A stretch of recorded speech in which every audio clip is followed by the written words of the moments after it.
Salmon Podcast มันสดอร่อย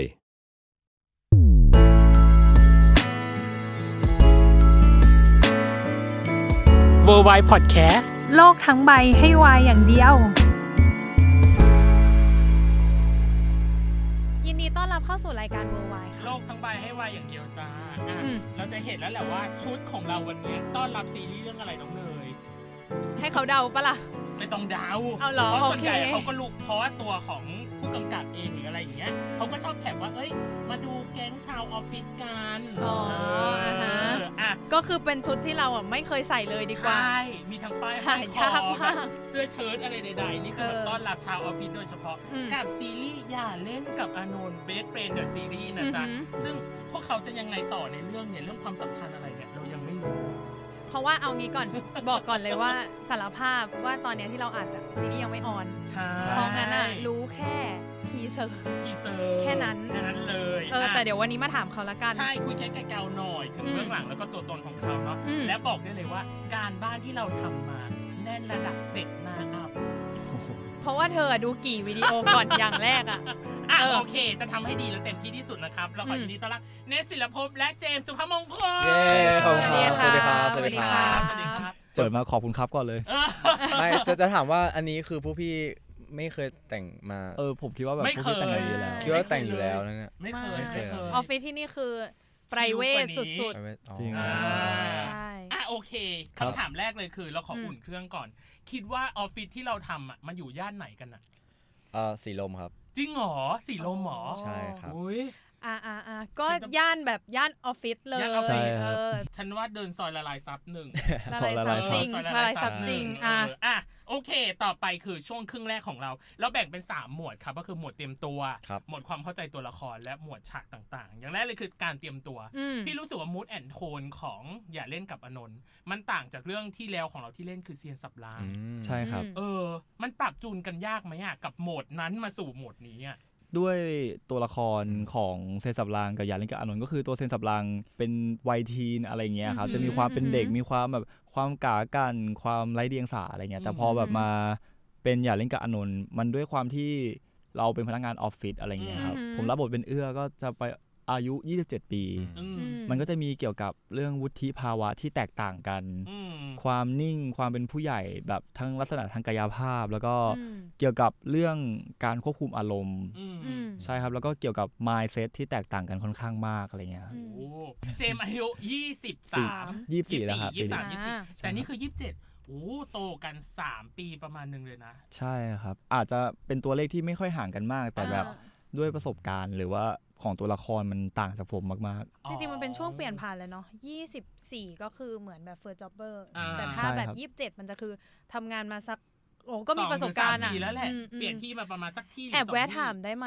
ทำกันบ้านยังไงเรามีแบบโรโมเดลหรอหรือว่าตัวอย่าง reference ในการที่เราเอามาเล่นเป็นใครไหมมันเป็นความโชคดีของผมด้วยที่ตัวละครของเอื้อจะมีหลายๆอย่างที่คล้ายกันกับตัวผมอย่างก็อย่างเช่นเป็นคนที่โลกส่วนตัวสูงเป็นคนโลกส่วนตัวสูงแล้วเป็นคนที่คิดอะไรจะไม่ค่อยพูดออกมาจะคิดว่าทุกๆอย่างมันสามารถจัดการได้ด้วยตัวเองก็คือมันมีหลายๆอย่างเหมือนแม้กระทั่งชามะนาวใช่ครับซึ่งสมัยก่อนผมกินก่อนที่จะมาทำงานพอมาทำงานปุ๊บเลยเปลี่ยนมากินกาแฟแทนอะไรอย่างเงี้ยเปลี่ยนความเข้มเนาะโตขึ้นไม่งั้นมันจะไม่ตื่นชามันเอาไม่อยู่แล้วไงชาเอาไม่อยู่กาแฟไปเลยใช่ครับประมาณนั้นแล้วอย่างของเนทเองล่ะครับผมมูดแอนด์โทนมันเปลี่ยนกันไหมจากเรื่องนั้นมาสู่เรื่องนี้คือเปลี่ยนครับผมเพราะว่าจริงๆเซียนสับรางคือเหมือนกับเป็นวัยรุ่นครับผมมหาลัยแต่ว่าพอมาอย่าเล่นกับนนท์คือเหมือนกับเราเป็นวัยทำงานแต่ด้วยความที่คาแรคเตอร์คับคล้ายคับคาเหมือนกันครับผมเป็นคนเหมือนกับการล่อนเจ้าชู้อย่างเงี้ยครับผมแต่ว่าพอมาอย่าเล่นกับนนท์ก็คือเป็นชาวออฟฟิศเราก็รู้สึกว่าเราต้องมีความที่โตขึ้นครับผมใช่มันก็เลยอาจจะยากตรงที่ต้องปรับจูนว่าต้องทำยังไงให้เราโตขึ้นเพราะว่าด้วยความที่ผมอายุ25ก็จริงครับผมแต่ว่าการที่ผมอยู่กับคนอื่นผมจะค่อนข้างเหมือนกับติดเล่นเป็นเด็กอย่างเงี้ยครับใช่แล้วมันเหมือนหรือมันคล้ายกันเราแบบอย่างอันเนี้ยเขามีแบบอย่างชัดเจนเลยเนาะว่าอันนี้เหมือนอันนี้คล้ายอันนี้จริงๆของผมก็ต้องโชคดีครับผมที่เหมือนกับเหมือนค่อนข้างมากเหมือนแบบบุคลิกหรือว่าท่าทางหรือว่าคนนอกมองมาเพราะเหมือนกับคนนอกเขาจะมองมาว่าเหมือนกับผมดู เจ้าชู้ดูเฟรนลี่หรือว่าดูแบบร้ายๆอย่างเงี้ยแล้วคือพี่คิงก็คือเป็นคนอย่างนั้นครับผมก็คือเหมือนกับเป็นคนเจ้าชู้แล้วก็เหมือนกับดูแบบไม่จริงใจกับใครอย่างเงี้ยครับผมก็เลยรู้สึกว่าบุคลิกภายนอกดูเหมือนกันมากก็จริงๆข้างในก็เหมือนกันครับผมจริงๆเน็ตกับพี่คิงไม่ต่างกันครับต่างแค่เหมือนกับด้วยความที่พี่คิงเขาจะโตกว่าใช่ครับผมพี่รู้มากับข้อมูลของตัวของเอื้อก่อนก็คือเจมครับเจมตอบมาในการสัมภาษณ์เบี้ยบ้ายรายทางหมดในเรื่องของคาแรคเตอร์ของตัวเองดาวออฟฟิศเฟียสยิงเก่งเลิศเชิดมั่นใจในตัวเองสูงซื่อสัตย์กับความรู้สึกตัวเองพูดจาตรงไปตรงมาแข่งนอกอ่อนในอารมณ์ซับซ้อนเฮ้ยพี่ไปเอามาจากไหนอะทุกสัมภาษณ์ที่ใช่ที่เจมพูดคือคำว่าแข่งนอกอ่อนในคือแบบมันน้อยคนที่จะรู้มันมีคีย์เวิร์ดของมันเนาะแล้วที่สำคัญคือเจมบอกว่าเอื้อเหมือนเจมถึง 70-80% ใช่ครับเหมือนไปยันเครื่องดื่มที่เราพูดเนาะใช่ครับแล้วที่สำคัญคือเน็ตเคยบอกว่าเจมมีจริตของเอื้อสูงมากไม่รู้จำคำพูดในสิ่งที่ตัวเองพูดได้หรือเปล่านะและนิยายได้เลือกเจมแล้วนางเคยพูดอย่างนี้พี่เลยอยากรู้ว่าแล้วมันมีปัญหากับการแสดงไหมอะกับการที่มันอาจจะต้องแบบใช้ความเป็นตัวเองค่อนข้างสูงเอาจริงๆผมรู้สึกว่าผมอ่ะไม่ได้กลืนกินเอื้อแต่เอื้อกลืนกินผมอ๋อเหรอใช่ครับแบบอย่างเช่นที่เห็นได้ชัดก็คือตอนที่เจอน้องสาวครั้งล่าสุดอะไรอย่างเงี้ยแล้วน้องสาวแบบเห็นท่านั่งเราแบบว่านั่งไขว่ห้างแล้วคือมือก็จะไขว้กันแบบนี้แล้วก็ถือน้ำแก้วนึงแล้วก็แบบโน้มตัวคุยกับน้องอย่างเงี้ยอ๋อเหรอเราน้องก็เราน้องก็บอกว่าแบบถ้าจบซีรีส์เรื่องนี้ไปเอาออกนะเพราะว่าแบบว่าเราแบบมันมีท่าทางที่เปลี่ยนไปเพราะน้องจะรู้จากเราดีสุดอะไรเงี้ยครับผมแล้วก็มันเขาว่าสวยเลิศเชิดหยิ่งอ่ะคือจริงๆเอื้อไม่ได้นิยามขึ้นมาเองมันแบบหลายๆคนพูดขึ้นมาซึ่งตอนที่ผมเล่นบทเป็นเอื้อไม่ได้คิดว่าตัวเองเป็นดาวออฟฟิศแล้วก็ไม่ได้คิดว่าตัวเองแบบสวยไม่ได้คิดว่าหยิ่งคือตอนนั้นอินเนอร์คิดแค่อย่างเดียวเลยคือแบบว่าอยากจะทำงานแล้วรีบกลับใช่ไม่อยากแบบจะคุยกับใครจริงซึ่งหลายคนก็เป็นอย่างนั้นในชีวิตจริงก็คือฉันอยากกลับบ้านแล้วฉันแบบไม่ได้อยากคุยกับใครขนาดนั้นแค่มาทำงานก็เหนื่อยแล้วไม่อยากคุยกับใครทั้งนั้นอะไรใช่แต่มันมีอีก 20% ที่ไม่เหมือนก็พูดในทุกที่เลยคือเขาบอกคำพูดคำจาและความมั่นใจในตัวเองใช่ทำกันบ้านตรงนี้ยังไงอ่ะเรื่องคำพูดคำจากับความไม่มั่นใจของตัวเองคือมันเป็นโชคดีของผมตรงที่บทของเอื้อมันพูดน้อยมากอ๋อเหรอใช่ครับแบบบางซีนก็คือก็อยู่แต่พูดแค่คำเดียวที่แล้วจบเลยแต่ว่าในชีวิตจริงเนี้ยมันก็จะมีแบบใช่แต่ของพี่เนทจะยาวมากแต่ว่าคือถ้าเบื่อในชีวิตจริงประมาณ 20% เนี่ยก็คือเราก็สามารถที่จะแบบพูดได้อะไรเงี้ยแต่ก็จะเป็นคนที่ energy ต่ำเหมือนกันก็แบบพอพูดหมดก๊อกนี้ปุ๊บจะต้องมานั่งคูลดาวน์ตัวเองแบบอะไรอย่างเงี้ยมีการรีชาร์จในการพูดแต่ละครั้งเราครับผมนี่คือส่วนของเจมส่วนของเน็ตอย่าคิดว่าคุณไม่คืออยากรู้มากเพราะว่าคือพี่เขาทำกันบ้านมาดีมากจนเหมือนกับรวบรวมของพวกเราใช่ไหมส่วนของเนี่ยบอกเลยว่าของเน็ตเนี่ยน่าจะมันส่วนของคิงคือจากที่สัมภาษณ์มาคือแบดบอยเจ้าชู้ไม่จริงจังเฟรนลี่ทั่วถึงไปเรื่อยกะล่อนชุดคำเหล่านี้เป็นชุดคำที่พี่รู้สึกว่าตัวละครนี้ทำไมมันเนกาทีฟขนาดนั้นใช่พี่รู้ไหมว่าเขาได้ฉายาว่าอะไรทำไมเป็นตัวโกงของเรื่องจริงเหรอใช่เพราะว่าคือแฟนคลับเขาบอกว่าไหนพระเอกไม่เห็นเลยเห็นแต่ตัวโกงทุกคนคิดว่าผมเป็นตัวโกงไม่อยากจะบอกว่าไอที่พี่พูดมาเนี่ยคือมันเหมือนกับแบ็กกราวด์แค่แบบใช่แค่แบ็กกราวด์ของคิงคือใช่แบ็กกราวด์ที่คิงเคยเป็นอย่างนั้นจริงครับแต่ว่าคือสมมติมาเจอเอื้ออย่างเงี้ยเขาก็เหมือนกับเปลี่ยนไปใช่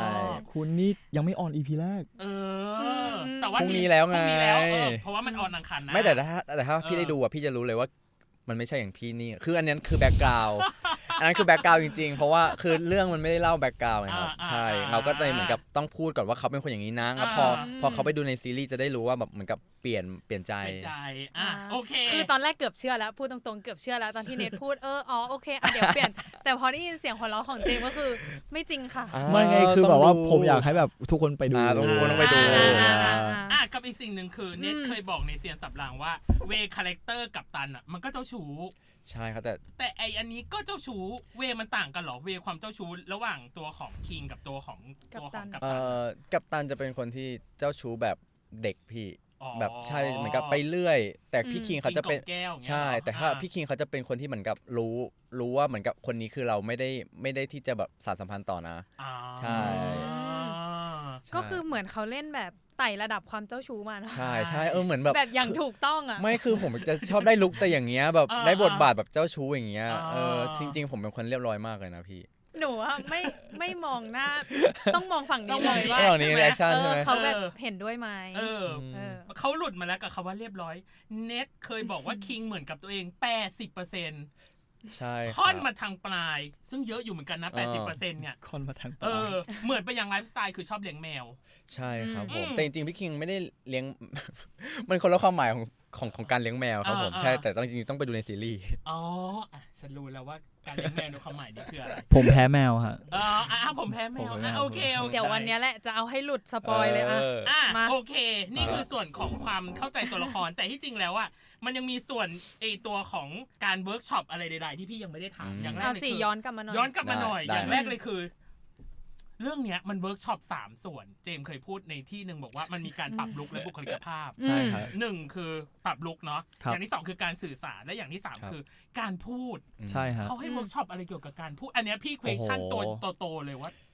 คือผมกับพี่เน็ตจะมีปัญหาเรื่องเกี่ยวกับการพูดผมจะเป็นคนที่แบบว่าถ้าสมมุติว่าพูดเร็วแล้วพูดไม่ได้คิดอ่ะผมจะติดขัดหรือว่าเรียกว่าติดอ่างนั่นเองแบบว่าเหมือนกับเราจะลืมวิธีการหายใจใช่ครับแล้วก็ลืมวิธีการที่แบบว่าเหมือนคิดก่อนพูดอะไรอย่างเงี้ยคือเราควรที่จะมีเสียงอยู่ในหัวก่อนที่เราจะพูดอะไรออกไปอะไรอย่างเงี้ยครับซึ่งก็ถือว่าเป็นปัญหาใหญ่ของเรา2คนเหมือนกันก็จะมีการเวิร์กช็อปตรงนั้นแล้วก็เรื่องบุคลิกถ้าเบื่อเป็นพาร์ทของเอื้อก่อนก็จะมีเกี่ยวกับความเป็นเส้นโค้งใช่ครับคือหลายๆคนเนี่ยจะมองว่าเอื้อสาวหรือว่าเอื้อแบบใช่แต่จริงๆแล้วเอื้อก็เป็นผู้ชายที่มีบุคลิกภายนอกที่ดูแบบดูนุ่มนวลดูอ่อนหวานใช่ครับซึ่งใช้คำว่าเมโทรเซ็กชวลได้ไหมน่าจะได้นะแบบผู้ชายที่แบบอ่างประมาณนึงก็แบบมันน่าจะเป็นเพราะว่าแบบกิริยาท่าทางของเขาที่มันทำให้ดูเป็นแบบนั้นแต่จริงๆแล้วตัวเอื้อก็ไม่ได้จัดมันขึ้นมาเองแบบมันเป็นจากตัวของเขาเองเรื่องการสื่อสารก็น่าจะเป็นเกี่ยวกับแบบว่าเรื่องอินเนอร์ใช่ครับก็เพราะว่าตอนแรกๆตอนที่เจมเวิร์กช็อปเจมจะมีปัญหาเกี่ยวกับเรื่องเล่นคนเดียวเราเล่นกันกับเขาเหมือนผมพูดกันกับพี่แต่ว่าผมไปโฟกัสที่กล้องมันก็จะฟีลเหมือนแบบว่าผมไม่ได้สื่อสารที่พี่แต่ผมไปสื่อสารที่กล้องจริงๆแล้วแบบการคุย2คนมันคนที่จะสื่อสารกันอะไรเงี้ยก็แบบมีการปรับแก้อะไรเงี้ยครับแล้วสำหรับเจม3หัวข้อเนี้ยอันไหนยากสุดเรื่องการพูดก่อนฮะแล้วก็อันดับที่2ก็คือเรื่องเกี่ยวกับการเล่นคนเดียวการสื่อสารใช่ครับส่วนเรื่องบุคลิกก็ยากพอกันก็แบบเป็น1 2 3อะไรอย่างเงี้ยการพูดน่าจะยากสุดแต่พี่แค่มองว่าการปรับลุคหรือบุคลิกตัวเขาเองมีความเหมือนกันขนาดนั้นนะยังต้องปรับอีกเหรออันนี้คือพี่สงสัยมันจะมีทั้งเกี่ยวกับการนั่งเกี่ยวกับการมองเกี่ยวกับการฟังแบบมีเกือบทุกๆอย่างเลยครับจริงเหรอเอื้อคือนั่งไขว่ห้างถูกปะใช่ครับแต่แบบมันจะมีปกตินั่งแบบไหนอะของผมก็จะนั่งแบบนั่งกลางขาหรือไม่ก็บางทีก็นั่งไขว่ห้างก็มีแต่แบบว่าถ้าไขว่ห้างของเจมกับของเอื้อถ้าเผื่อใครที่แบบไม่ได้สังเกตอย่างเงี้ยเอื้อจะนั่งไขว่ห้างแบบชิดเลยถ้าเผื่อสมมติว่าเอื้อรู้สึกแบบคิดหรือว่ารู้สึกกำลังใช้ความคิดอยู่เอื้อจะจิกปลายเท้าขึ้นนิดนึงดีเทลมากใช่แต่ส่วนของเจมอย่างเงี้ยก็นั่งไขว่ห้างแต่จะเป็นนั่งไขว่ห้างแบบเนี่ยเป็นไขว้แบบพาดเลยใช่ประมาณนี้ห้าวๆมันก็คลัชอะไรประมาณนี้มันก็แล้วแต่ฟีลอะไรอย่างเงี้ยแล้วอย่างของเน็ตล่ะ3หัวข้อเหมือนรู้ตัวว่าจะโดน3หัวข้อนี้ปรับบุคลิกภาพปรับลุค1สื่อสาร1การพูด1เน็ตพี่ไปหาข้อมูลมาว่าติดปัญหาเรื่องการพูดแล้วไม่ค่อยมั่นใจในการพูดของตัวเองใช่ครับผมข้อนี้น่าจะยากที่สุดใช่ของเน็ตคือการพูดคือยากที่สุดเลยพี่เพราะว่าด้วยความที่1หายใจผิดเหมือนกับหายใจเหมือนกับเงาหายใจแบบนี้มาตลอดฉันชอบหายใจอย่างนี้หรอไม่ขนาดนั้นแต่ว่าเป็นหอบแล้วไม่แต่เหมือนกับเราหายใจสั้นแล้วเวลาเราพูดหรือเข้าบทเราจะแบบเหมือนกับลมไม่ถึงใช่แล้วเวลาพูดอยู่คือแบบไม่มีเสียงหรือแบบบางทีแบบเสียงหายไปเลยใช่แล้วทีนี้เราก็เลยไปคอนเซิร์นว่าแบบเราจะพูดชัดไหมมันก็เลยเหมือนกับเล่นไม่ค่อยได้ใช่แต่ส่วนเรื่องบอดี้กายภาพก็คือพี่คิงจะเป็นเส้นตรงครับเส้นตรงแล้วก็มีความเป็นโค้งในความกระทำใช่พฤติกรรมและการใช่เหมือนกับคือ thinking ของเขาจะเร็วแต่ว่าเหมือนกับถามมาต่อไปอย่างเงี้ยเหมือนกับเป็นคนที่แบบเฟรนลี่ใช่ก็มันก็เลยรู้สึกว่ามันคล้ายเน็ตเหมือนกันครับผมก็เลยรู้สึกว่าการเล่นเป็นตัวเองยากที่สุดพี่ ใช่เพราะว่าคือในความคิดเราที่เราเคยก่อนที่จะเวิร์กช็อปเราก็คิดว่า acting ก็คือแบบการแสดงการเล่นเหมือนกับเข้าลงไปเล่นแต่จริงๆแล้ว acting สำหรับที่ผมเรียนมาเขาหมายว่าเป็นธรรมชาติคือเป็นมนุษย์มากที่สุดครับผมใช่มนุษย์ทำยังไงแต่ว่าพอเรารู้สึกว่าคิงกับเน็ตเหมือนกันอย่างเงี้ยมันก็เลยยิ่งยากว่าแบบ how to ที่แบบเล่นเป็นตัวเองอ่ะพี่เก็ตไหมใช่ครับผมฉันชอบมากเลยที่เน็ตกับเจมได้ตอบคำถามเกินคำถามเราไปแบบ ใช่เนี่ยครึ่งนึงแล้วมั้งเนี่ยเพราะว่าอันนี้คือครึ่งนึงส่วนหนึ่งแล้วแต่หมวดสุดท้ายคือฉากและการทำงานปกี้นี่ได้เกิดมาแล้วแหละเรื่องของการเล่นเป็นตัวเองที่รู้สึกว่ามันเป็นดาบสองคมเหมือนกันนะคือหมายถึงว่าการเล่นเป็นตัวเองอ่ะมันยากแต่อีกส่วนหนึ่งคือน้องเนยเคยชอบพูดว่าการที่เราอ่ะทำให้ตัวละครอ่ะขาดออกจากการเป็นตัวเองอ่ะมันก็ยากเหมือนกันทั้งคู่รู้สึกไงกับประเด็นเนี้ยคือผมอ่ะมีปัญหานี้อยู่ตอนจนกระทั่งแบบเราตัด mindset นั้นออกไปแบบว่าคือเราอยากเล่นเป็นเจมเพราะว่าถ้าเกิดเล่นเป็นเจมปุ๊บเราจะคิดเยอะมากว่าแบบเอ๊ะในชีวิตจริงเราอะไรเงี้ยเวลาเราจับแก้วน้ำเราจับแบบไหนวะแล้วแบบตอนที่เราไปแปรงฟันเราแปรงท่าไหนวะแต่แบบพอเราบอกว่าเอ้ยตัดความเป็นเจมออกถึงแม้ว่าใครจะบอกว่าเล่นเป็นตัวเองเลยเราก็จะเอา mindset นั้นออกแล้วเราก็จะบอกว่าเราจะเล่นเป็นใช่ครับผมแล้วแบบบางอย่างที่เราต้องทำความเข้าใจกับเขาเองอะไรอย่างเงี้ยแต่ถามว่ามันสามารถตัดขาดจากตัวเองจากตัวละครได้ไหมมันก็จะมีบางความคิดเล็กๆตรงที่แบบว่าปกติเราไม่ได้จับแก้วน้ำแบบนี้นี่แต่ว่าเราก็ต้องจับแบบเพราะว่าเราให้มาใช้ร่างกายของเราในการถ่ายทอดออกไปอะไรเงี้ยครับโอ้ยขนลุกใช่คำว่าไม่แต่จริงๆจะบอกว่ามีบางฉากที่อินมากพี่อินจนสับสนกับตัวเองเหมือนกันนะว่าคือด้วยความที่คิงอ่ะมันคาแรคเตอร์มันต้องกวนใช่ไหมครับแล้วคือจุดมุ่งหมายของเราobjectiveของตัวคิงอ่ะก็คือทำยังไงก็ได้ให้โมโหใช่แล้วคือวันนั้นอ่ะเล่นกับเจเหมือนกับเล่นคือทำยังไงก็ได้ให้โมโหแล้วสุดท้ายแล้วถ่ายไปถ่ายมาคัดเสร็จปุ๊บน้องเขาโกรธจริงไม่แต่ผมบอกก่อนว่าคือผมโกรธอยู่ในฉากแต่พอตอนออกมาปุ๊บผมก็รีเซ็ตเป็นตัวเองใช่เพราะว่าผมตกใจเลยเพราะผมก็เลยไปคุยกับ acting coach ใช่ว่าเฮ้ยน้องเป็นอะไรหรือเปล่าเพราะว่าผมมันไม่ตั้งใจเพราะว่าคือด้วยความที่เราต้องทำยังไงก็ได้ให้เขาโมโหอ่ะพี่เข้าใจป่ะเพราะว่าแล้วทีนี้เราก็รู้สึกว่าเอ้ยน้องโกรธปะวะเราก็เลยไปถามacting coach บอกเอ้ยมึงไม่เป็นไรถูกแล้วอย่างเงี้ยคือเพราะเหมือนกับ objective ของเราอ่ะคือทำยังไงก็ได้ให้โมโหเพราะว่า acting coach สอนตลอดครับว่าคือเวลาเราเล่นแอคชั่นอย่างเงี้ยเราเป็นคิงเราเป็นคิงอยากทำอะไรทำไปเลยคือเพราะเราไม่ได้เป็นเน็ตไม่ได้เป็นเจมใช่คือเหมือนกับอย่างเช่นเลิฟซีนอย่างเงี้ยพี่คือถ้าคิงอยากทำอะไรอยากรู้สึกยังไงทำไปเลยใช่เพราะว่าคือถ้าเรายังไปกลัวแบบเฮ้ยเน็ตหรือเจมจะรู้สึกยังไงจะเก่งกันไหมมันก็เหมือนกับมันเขาไม่สามารถที่ถ่ายทอดความรู้สึกตรงนั้นได้ครับผมใช่แล้วพอเราเล่นไปเล่นมาปกี้เนี่ยบอกเราเนาะว่าทำตามมูดทำตามอารมณ์มันมีความรู้สึกแบบขัดใจกับสิ่งที่ตัวละครเป็นไหมหรือสิ่งที่ตัวละครทำเช่นทำแบบนี้ทำไมวะทำไมต้องพูดแบบนี้อะไรแบบนี้มีไหมบางเหตุผลหรือว่าบาง motivation ที่เราได้รับมาจากผู้กำกับอย่างเงี้ยบางทีเราก็จะไม่รู้ว่าทำไมถึงพูดแบบนี้ทำไมคิงถึงทำแบบนี้เราก็จะถามกับผู้กำกับเขาเลยอะไรอย่างเงี้ยครับใช่ให้มันเข้าใจกันแบบจุดประสงค์เดียวกันเลยก็เพราะว่าเขาจะมีภาพอยู่ในหัวแล้วเราก็ต้องแบบเราต้องถามเขาอะไรอย่างเงี้ยอย่างของของผมยังไม่มีความขัดแย้งครับผมแต่แค่มีความที่เวลาเล่นไปอยู่เราไม่กล้าที่จะลงมือทำคือเหมือนกับตัวละครคิงอยากจะทำครับแต่ว่าตัวเราเองอ่ะสับสนว่าทำดีไหมเพราะว่าหนึ่งเราการทำงานของเนทมันเกิดจากการที่เหมือนกับอยู่ในกรอบตลอดพี่คือก่อนที่เนทจะมาเล่นอยากเล่นกับนนท์เล่นภาพยนตร์มาก่อนแล้วทีนี้เหมือนกับอยู่ในกรอบก็คือเหมือนว่าให้ทำยังไงก็ทำแค่นั้นใช่ครับพอเรามาได้มารับโอกาสตรงอย่างนี้กันนนท์เรารู้สึกว่าเราไม่กล้าที่จะทำพี่เราไม่กล้าที่จะจับจะทัชอย่างนี้เพราะเราไม่รู้ว่าตัวเองจะโอเคไหมหรือว่าทางผู้กำกับจะโอเคไหมอย่างเงี้ยครับผมใช่แต่ตัวละครเรารู้สึกว่าเราอยากจะทำนะก็เลยรู้สึกเสียดายว่าทำไมเราถ้าย้อนกลับไปได้ก็คงอาจจะแบบทำตามความรู้สึกคิงมากกว่านี้ครับผมเขาปล่อยคีย์เวิร์ดมาเต็มเลยไม่รู้ต้องถามอะไรบ้างเลยนะงงอย่างแรกน่าจะเป็นส่วนสุดท้ายของช่วงแรกคือปัญหาและอุปสรรคของเรื่องนี้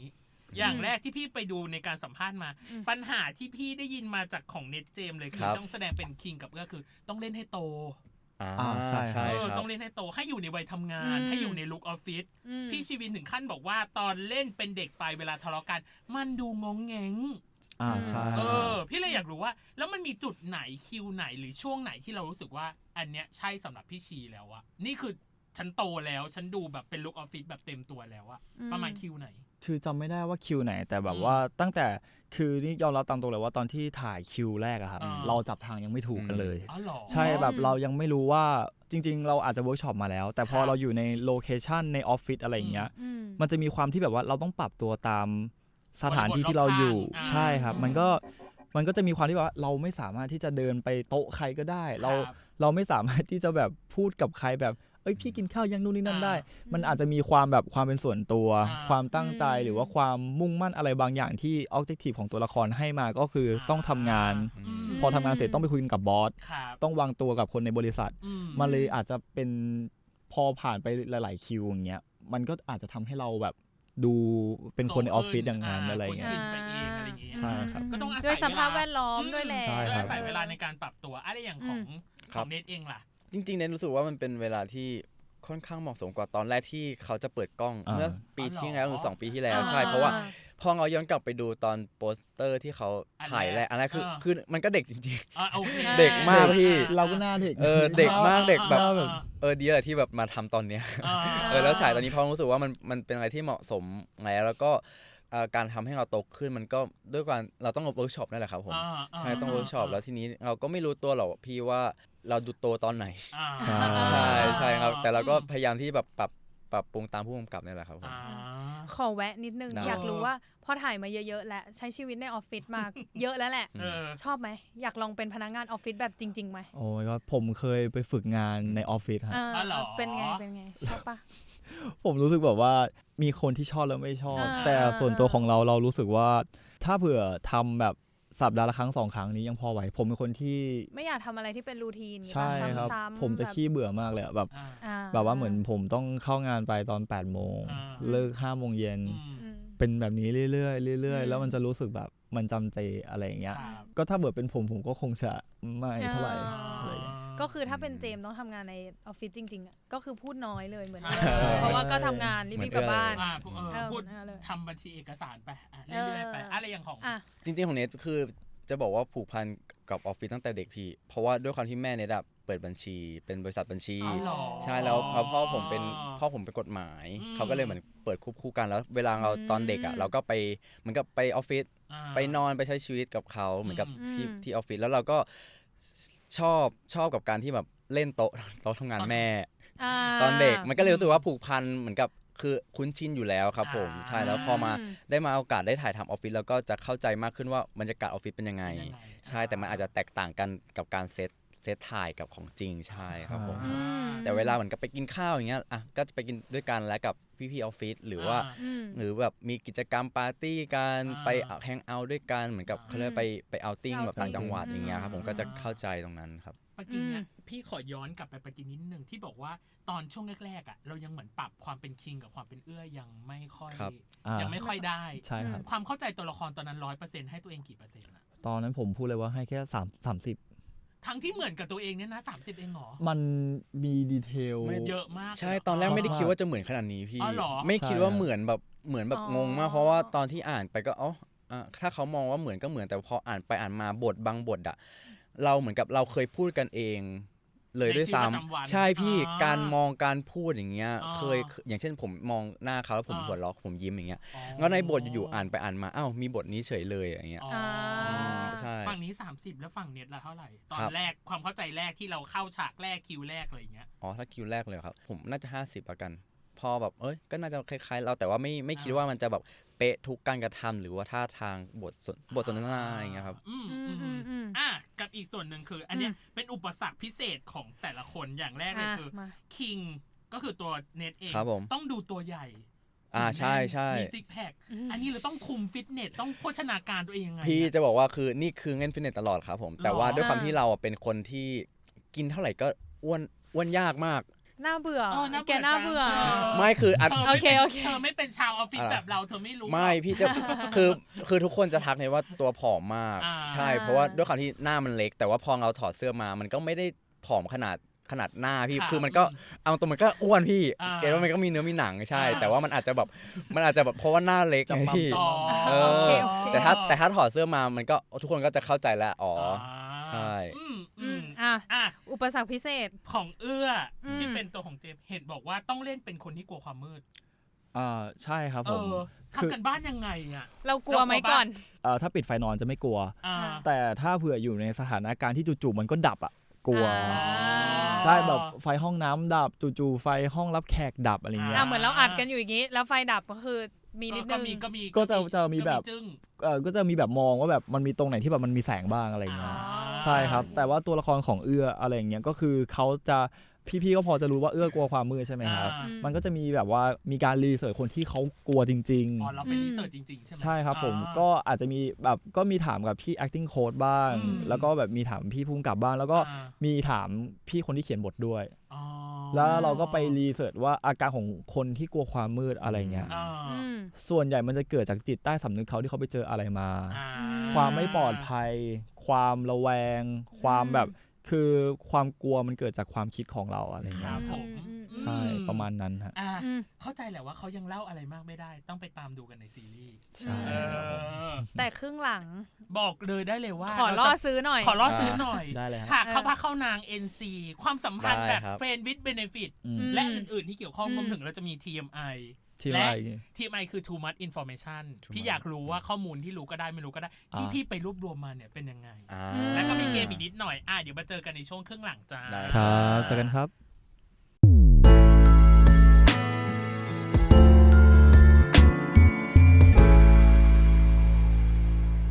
กลับมาในช่วงครึ่งหลังของ Worldwide จ้าค่ะแหมอีช่วงออฟเรคคอร์ดสนุกเชียร์ต่อไปคือ TMI too much information ข้อมูลที่รู้ก็ได้ไม่รู้ก็ได้เกี่ยวกับทั้งคู่เรามีทั้งหมด2หมวดหรือ3หมวดด้วยกันโดยประมาณอย่างแรกเลยคือหมวดทั้งคู่ครับพี่เคยไปดูในมายาทีวีที่เราสัมภาษณ์เรื่องประสบการณ์ครั้งแรกที่เจอกันเจมเป็นคนเปิดบทสนทนากับเน็ตก่อนใช่ครับพอเน็ตมัวแต่ถูมือไปแบบละเอียดถี่ไปล่ะละเอียดบางทีผมยังจำไม่ได้เลยพี่พอเน็ตแบบถูมือไปมามองนั่นมองนี่แล้วอยากรู้ว่าเรื่องแรกที่มันคุยกันยังจำได้ไหมว่ามันคือเรื่องอะไรอ่ะผมถามชื่อเขาก่อนฮะหรอใช่ครับทำไมเราถึงเป็นคนเปิดบทสนทนาดีวะณวันนั้นที่ออฟฟิศอะไรเงี้ยผมอ่ะเป็นคนที่มาที่บ้านของพี่ออฟก่อนแล้วก็เจอแบบพี่ๆแก๊งดูมันดิเจนแรกอะไรเงี้ยก็แบบเราก็ทำความรู้จักกันคุยเรื่องเกมกันมาเลยลิงก์กันได้เร็วอะไรเงี้ยแล้วทีเนี้ยผมเห็นเขาเดินเข้ามาปุ๊บแล้วเขานั่งตรงโซฟาเขาก็หวัดดีทุกๆคนแต่เขานั่งตรงโซฟาแล้วเขาก็แบบเหมือนพยายามแบบทำอะไรสักอย่างหนึ่งอยู่แบบรูปมือไปมาแบบเนี้ยแล้วผมก็เลยรู้สึกแบบว่าคนนี้ไม่น่าจะใช่พี่เจนหนึ่งแล้วผมก็ไม่รู้ด้วยว่าเขาชื่อว่าเน็ตผมก็เลยแบบว่าก็แบบก็ด้วยความที่แบบว่าเราเจอคนที่นิ่งๆเหมือนกับเราก็เลยเลือกที่จะเปิดบทสนทนาก่อนใช่อยากรู้แว็บแรกอ่ะกลัวเขาปะเพราะเรารู้สึกว่าเน็ตมีความแบบว่าสุขุมอะไรอย่างเงี้ยเวลาถ้าเขานั่งนิ่งๆหรือหน้านิ่งๆเงี้ยไม่กลัวไม่เลิศกับอีกอย่างนึงคือบอกว่าคู่นี้มีความแตกต่างกันมากอย่างสิ้นเชิงใช่ครับมากครับจนถึงขั้นในบล็อกเคยพูดไปว่าต้องหาจุดบาลานซ์หรือจุดตรงกลางที่จะเชื่อมโยงระหว่างทั้งคู่ได้และเจมพูดจริงจังมากนะประโยคนี้ในบล็อกนั้นน่ะคือพูดจริงจังมากซึ่งมีสิ่งหนึ่งที่พี่ไปดูในมินแมกกาซีนที่บอกว่าเป็นจุดเชื่อมโยงคือทั้งคู่ชอบไข่ลูกเขยเหมือนกันจริงๆเรื่องอาหารน่ะอาหารเราชอบเหมือนกันเยอะก็คือเป็นโมชั่นอินเทอร์เน็ตร่วมกันป่ะใช่ครับเรื่องอาหารคือแบบที่ต้องตอบจริงจังในนั้นเพราะว่าคือผมอ่ะเคยเจอคนแบบพี่เน็ตมาเยอะแล้วแต่แบบว่าทุกคนต้องเข้าใจว่าพี่เน็ตอ่ะยังเขาเคยบอกกับเจมว่าเขาไม่เคยเจอคนแบบเจมเลยใช่แล้วแบบว่าเจมก็เลยอยากจะอธิบายให้เขาแบบว่ามันก็มีแบบบางครั้งที่แบบเขาไม่เข้าใจจริงๆแล้วเราก็ต้องอธิบายว่าการที่เจอคนแบบเจมอ่ะมันไม่ใช่เรื่องแปลกเพราะว่าอยู่บนโลกเราเนี่ยมันมีคนหลายประเภทมากๆใช่แล้วแบบเขาเป็นแบบนั้นเขาเป็นแบบนี้ซึ่งมันไม่ใช่เรื่องที่ผิดอะไรเงี้ยใช่ก็เลยแบบเราก็เลยต้องอธิบายเพราะว่าตอนนั้นเราถ่ายวอล์กอยู่เผื่อมีคนที่เขาไม่เข้าใจอะไรเงี้ยใช่ครับเผยเบื้องหลังประมาณนั้นอยากรู้ว่าตอนเนี้ยมันมีมูชัวอินเทอร์เนสอะไรอีกไหมนอกจากไข่ลูกเขยนอกจากอาหารเนี่ยเราเจอหรือยังเราเจอเรื่องอื่นบ้างไหมน่าจะเล่นเกมครับเล่นเกมRV ด้วยกันแต่ส่วนใหญ่จะอาหารนี่คือจะชอบเหมือนกันเลยใช่แบบว่าเวลาแบบไปกินอาหารตามสั่งเนี้ยก็จะแบบสั่งมาแชร์กันรู้ว่าชอบอะไรมีต้มข่าไก่ด้วยมีอันนี้ด้วยสั่งมากินกัน นี่คือหมวดทั้งคู่ต่อไปคือหมวดตัวตนของแต่ละคนแยกไปเอาของเน็ตก่อนอย่างแรกคือสิ่งหนึ่งที่พี่คุยกับเนยคือพี่ไปดูช่องฟีดที่สัมภาษณ์เน็ตบอกเน็ตเป็นคนติดเพื่อนมากเพื่อนก็ติดเน็ตแต่พอเข้ามาในวงการเวลาที่มีให้เพื่อนก็น้อยลงเวลาตรงนั้นก็หายไปกับการทำงานจนเพื่อนบางส่วนเริ่มหายไปแล้วฟังดูขำแต่มันขมขื่นในคราวเดียวกันเป็นคำถามที่เราต้องมานั่งคุยกันหลังไมค์ว่าถามยังไงดีอะไรอย่างเงี้ยพี่เลยอยากรู้ว่าเราแก้ปัญหาตรงนี้ยังไงรับมือกับความที่เวลาเราอาจจะไม่ได้ตรงกับเพื่อนขนาดนั้นยังไงก็จริงๆคือเอาตรงคือผมมีเพื่อนเยอะมากพี่แต่ก่อนนั้นก่อนเข้าดูมันดีอ่ะคือเหมือนกับด้วยความที่เราทำงานทุกวันแล้วทีเราไม่สามารถเที่ยวได้แล้วเหมือนแต่ก่อนอย่างเงี้ยครับผมเราก็เลยรู้สึกว่าเพื่อนมันก็เริ่มน้อยลงเพราะเหมือนกับด้วยความที่เพื่อนชวนผมไปเที่ยวตลอดแล้วเราก็ปฏิเสธตลอดจนเหมือนกับเพื่อนเลิกชวนแล้วเพื่อนก็แบบเลยแบบไม่ได้คาดหวังให้เราไปแล้วแล้วพอจุดนึงเราไม่ได้เจอเพื่อนเราก็เลยรู้สึกว่าเพื่อนเราน้อยลงแล้วเรารู้สึกว่าเรามาคุยกับตัวเองว่าเราเพื่อนที่คุยได้จริงๆอ่ะมันมีกี่คนnatural selection คัดเลือกโดยธรรมชาติใช่แต่จริงๆมันผมรู้สึกดีนะพี่เพราะว่ามันทำให้ผมได้รู้ว่าคนไหนคือคบได้ไม่ได้เพราะว่าคือการที่เราไม่เจอเพื่อนบ่อยอ่ะมันทำให้เราได้ข่าวจากเพื่อนมาในเชิงที่แบบใครดีไม่ดีเพราะเขาจะพูดถึงเราในทางไม่ดีใช่เพราะส่วนถ้าเราเจอกับเพื่อนบ่อยๆเขาก็จะแบบแสดงไม่ได้ข้อเสียของเขาอย่างเงี้ยพี่เก็ตไหมใช่ครับผมมันก็เลยทำให้ผมคัดเพื่อนโอเคแก้ปัญหาโดยการให้ธรรมชาติจัดสรรให้เวลาการจัดสรรเป็นการเนี่ยเหมือน select ไปด้วย select ไปโดยในตัวต่อไปหมวดตัวตนของคุณเจมบ้างอย่างแรกเลยคือพี่ไปสัมภาษณ์ดูของมาดันมาเจมบอกว่ามาอยู่กรุงเทพตั้งแต่ม.6 แล้วอยู่คนเดียวมาโดยตลอดใช่ฮะแล้วก็เราก็จะรู้สึกว่าหากมีเรื่องเสียใจหรือไม่พอใจอะไรเราจะจัดการด้วยตัวเองและไม่อยากโทรหาแม่เพราะไม่อยากให้เขาเป็นห่วงใช่ฮะถามหน่อยม.6 เหงาไหมอะตอนนั้นน่ะฮอร์โมนมากเลยนะช่วงนั้นนะใช่คือแบบว่าโฮมซิกหัวเลี้ยวหัวต่อไหม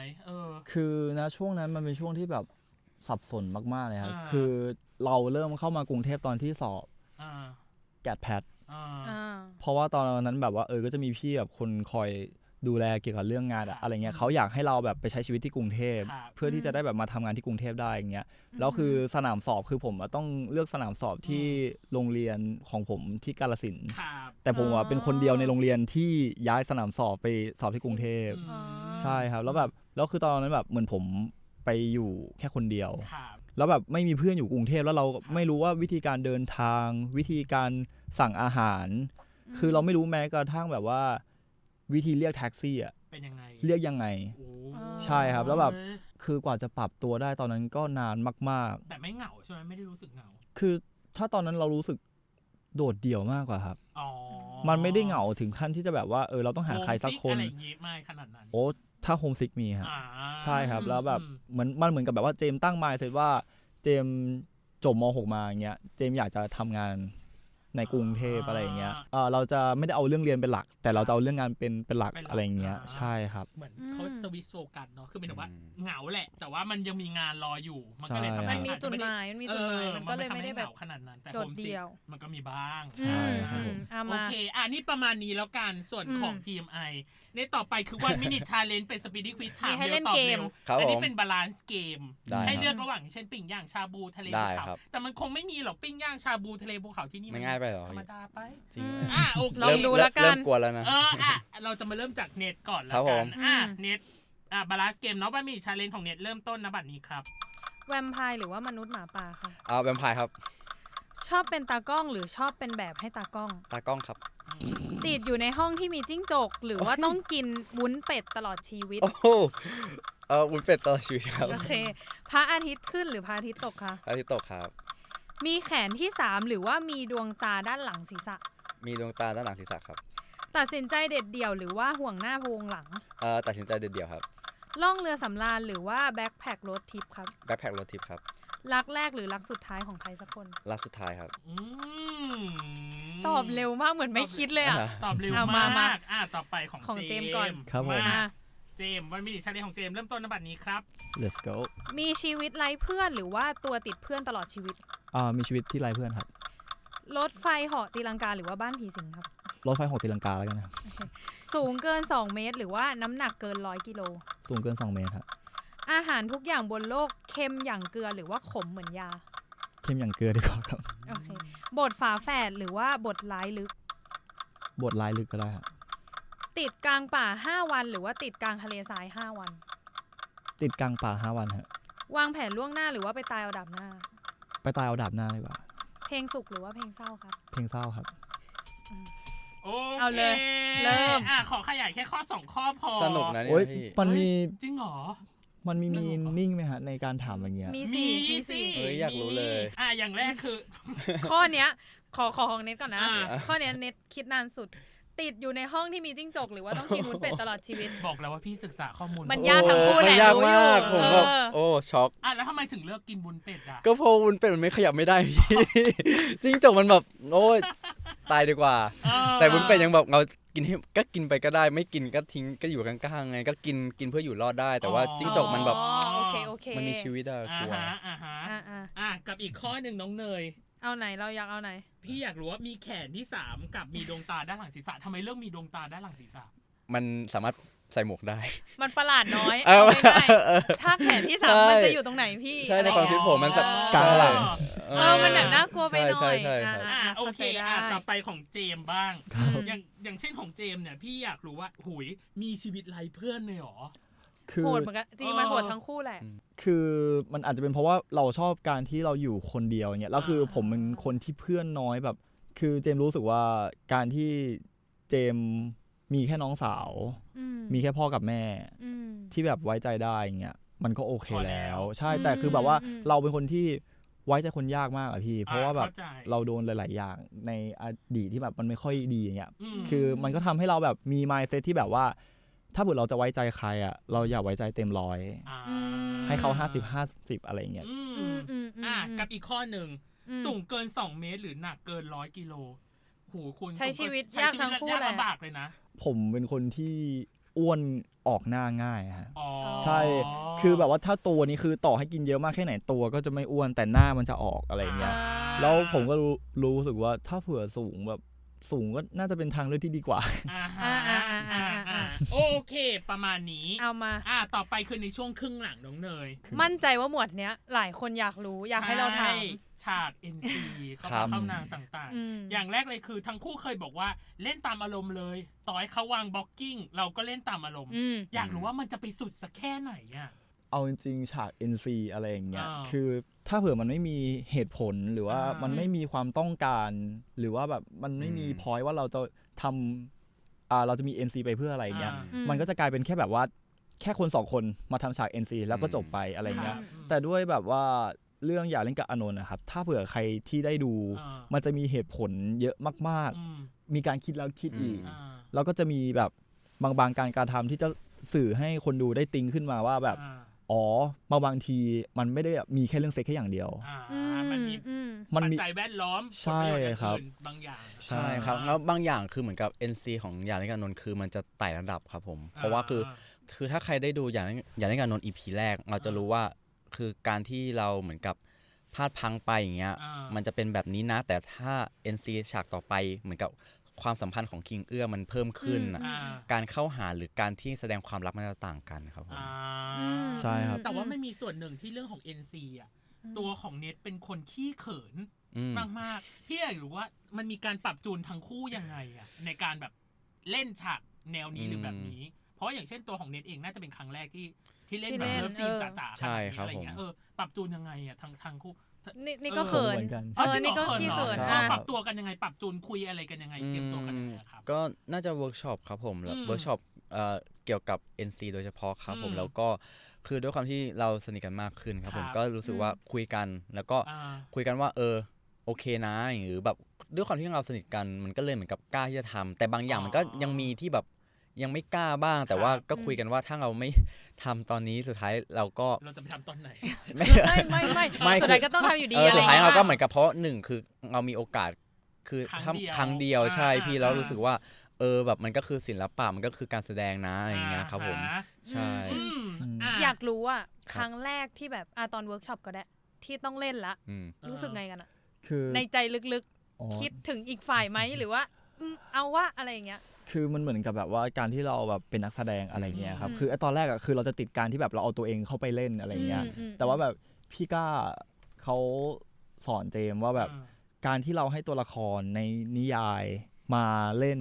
เราอยากให้เขาแบบมีชีวิตในแบบที่เขาอยากจะมีถ้าเผื่อเราไม่ทิ้งความเป็นตัวเองไปแล้วให้เอื้อหรือว่าคิงเข้ามาอย่างเงี้ยเอื้อกับคิงก็จะเป็นแค่ตัวหนังสือมันก็เลยทำให้เราแบบคือเรากำลังแบบยืมเขามาเพื่อที่จะถ่ายทอดหรือว่าทำเป็นอาชีพเราเงี้ยเราก็ควรที่จะให้เกียรติเขาได้ออกมาใช้ชีวิตของเขาบ้างมันก็เลยทำให้แบบฉาก NC หรือว่าฉากยากๆอะไรเงี้ยมันก็ง่ายขึ้นในระดับหนึ่งใช่เราเปลี่ยน mindset ไปแล้วมันก็จะง่ายขึ้นแต่จะบอกว่าตอนที่ซ้อมเลิฟซีนครั้งแรกอะใจเราก็บอกเว้ยทำได้เว้ยทำได้เว้ยชิวๆแต่พอถึงเข้าจริงก็ทำไม่ได้เงี้ยเพราะครั้งแรกด้วยเราก็เขินค่อยๆปรับตัวค่อยๆใช้ความเคยชินเข้าไปเราเหลืออีกประมาณ5ข้อสุดท้ายนะอันนี้อย่างแรกสนุกเหรอสนุกครับผมชอบโอเคเย็นนี้ว่างไหมล่ะมาคุยกันต่อไหมล่ะคุยกันต่ออย่างแรกเลยคือเรื่องเนี้ยมันพูดถึงรักในที่ทำงานมันพูดถึง Love at มันไม่ใช่ First Sight นะน้องเนยมันคือ Work Sight คือแบบแล้วก็อย่างที่2คือพ่วงมาด้วย Friend with Benefit เจมเคยบอกว่า Friend with Benefit มันเกิดจากความสมัครใจของทั้ง2ฝ่ายและมันจะมักจะจบไม่เคยสวยเพราะมันจะมีอีกฝ่ายหนึ่งที่รู้สึกก่อนคือเจมไม่รู้ว่าในความสัมพันธ์แบบนี้อะไรเงี้ยมันอาจจะมีแบบว่าคนที่เขาตกลงกันเป็น FWB แล้วเขาอาจจะสานต่อกันเป็นแฟนกันอะไรอย่างนี้มันก็อาจจะมีแล้วก็บางคู่อาจจะแบบว่ามันอาจจะมีฟอร์มกันทั้งคู่พอบางคนรู้สึกมากกว่าเป็นความสัมพันธ์ที่เป็นดาบสองคมอยู่เหมือนกันแต่แบบว่ามันจะเกิดความสัมพันธ์แบบนี้ได้ก็ต่อเมื่อต้องตกลงกันถ้าสมมติว่าเป็นผมก็ไม่สามารถที่จะบอกว่าเอ้ยเธอมาเป็นไอ้นี่เราสินี่ได้มันต้องตกลงกันต้องมีpoint เหมือนกันใช่ประมาณนั้นที่ผมแบบแล้วในเรื่องใครรู้สึกก่อนต้องติดตาม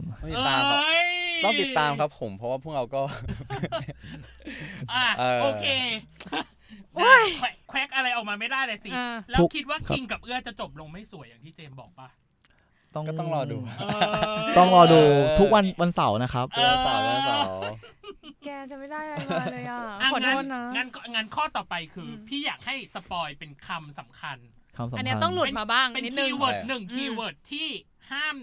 พลาดด้วยประการทั้งปวงต้องจับตาว่าต้องดูฉากนี้ห้ามซ้ำกันไม่ให้เหมือนกันกี่คำนะครับกี่คำก็ได้จะเป็นของในฉากของสถานที่อะไรก็ได้หมดได้ครับของเจม